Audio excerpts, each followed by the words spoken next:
demonstrate that.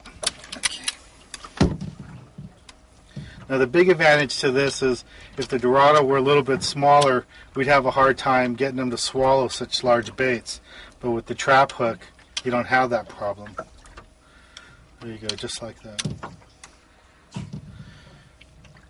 That's great. Now the rig that I'm using, it just has one hook, and I'll show you how I pin that on right now. And there's a number of different ways. Because we are slow trolling, the boat's always moving, you have to, pin it up by the head.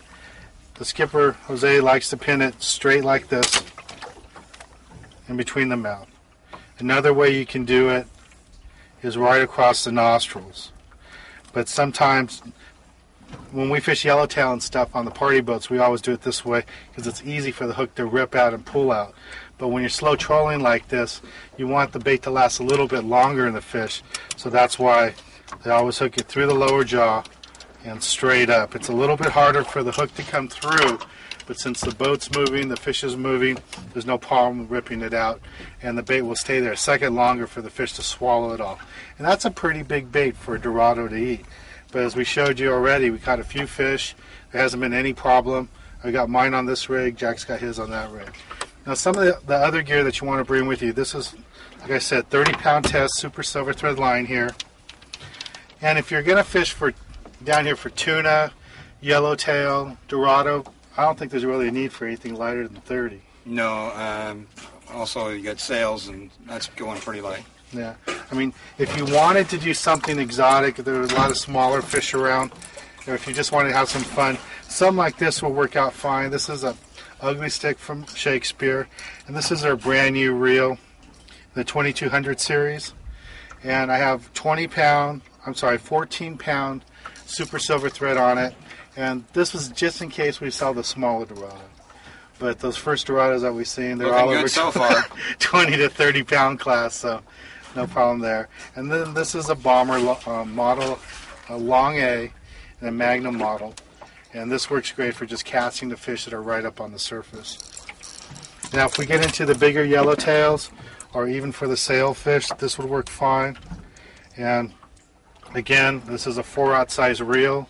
I have 50-pound super silver thread on it, and then just fishing with the straight live bait hook, another large live bait hook, and this is an 8/0 size.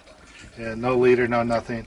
And then we brought the one big rig just in case, and this is an International 2-speed 30 SW, and it's got 80-pound, 60-pound super silver thread on it, and with a heavy 100-pound leader, 125-pound leader, and then again with the large live bait hook. This is even bigger. This is 8/0 or 9/0 live bait musthead hook. And this one I brought just in case we get into the big grouper, want to drop a big bait This is down. a good bottom rig because when you're down there, you say, well, I'm going to go down there and catch cabria, and they go up to 20, and all of a sudden, one fishing trip, we were here fishing for yellowtail, and a guy in a boat right across from us caught a 125-pound grouper. So when you go down to the bottom on those rocks, you just never know what you're going to bring up, so this is great for that. And if you're going to bring an International down, a 30 or 50, try to bring a 2-speed. It'll just make it a lot easier. And, we don't have a lot of power behind a little Ponga like this, so you need all the strength you can get in your gear and your reel and stuff. Now, as far as the tackle and tackle box, how to get it down here, you have no problem when you fly down Aero, California to get your tackle down here. Normally on the party boats, you see me with the large wooden tackle boxes. When I travel, I always have something like this light in plastic, and we duct tape it all up before we take off. But just real simple.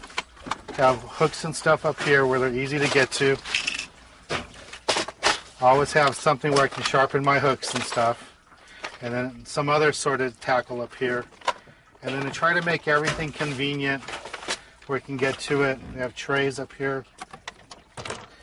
Have different size iron jigs on each tray. And on the bottom, I'll keep my big sinkers. And later in the show, we hope to show you some yellowtail bottom fishing, and we might have to use sinkers as heavy as these 10s, maybe even 12 ounces of fish down on the bottom. With these big mackerel, you get a little current, you're going to need a big sinker to get down there. Absolutely. At least a minimum of 8. And for the protection for people that aren't used to coming out here, what would you suggest they bring? Well, a couple of things is to be sure you bring plenty of sunscreen, And if you want to get a little bit of a tan to start with, you can use 8 up to 15. And a lot of people, when it's sun is over, it's 30. The sun is twice as burning when it's reflection off the water. One mistake that people make, they'll take chapstick. If you don't take chapstick with sunscreen, all you're doing is putting a grease which will cause more sun problem to your lips. So be sure and pick up a chapstick that's a sunscreen chapstick. Many people come down here and have a ruined trip solely because of the fact they don't protect themselves against the sun. A big hat is a very important factor. And one other thing I would bring with me for trolling. Now, if we get into areas where we think there's Dorado, but we may not see them, we might want to troll something on the surface.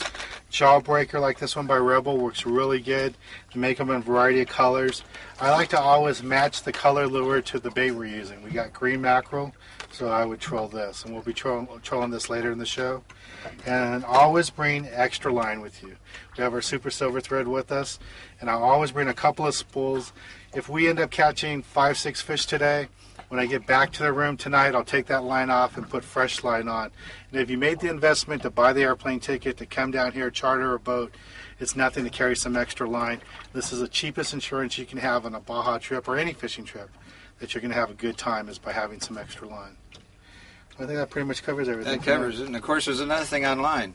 If you don't use it, the captains will be happy to have it. Yeah, and if you're going to change your line, when you come back out the next day, if you're going to change it in your room, save the line and give it to the captain when you come out in the morning. It's really hard for them to get line and stuff. And all that extra fishing gear, when you're done with your hooks and all that, if your hooks have a little bit of water on them, you don't want to save them. Give them to the skippers. They'll give them to the local kids. They learn how to fish. Nothing gets wasted down here. If you have any extra gear, bring it with you. The crews really appreciate it. Well, when we return, we'll be showing you more fishing action from Loretto. Hopefully, we're going to be bid again. All right. For sure. Go ahead and just drop it back. And what we're doing is watching these birds. See this frigate bird above us here? He's like our tattletale. He's like our eyes up above, like if we had a helicopter hovering. Stay around these birds because the birds are following all the Dorado that are in the water, and the Dorado are pushing the bait fish up toward the surface, the sardinas. We've already seen a few Dorado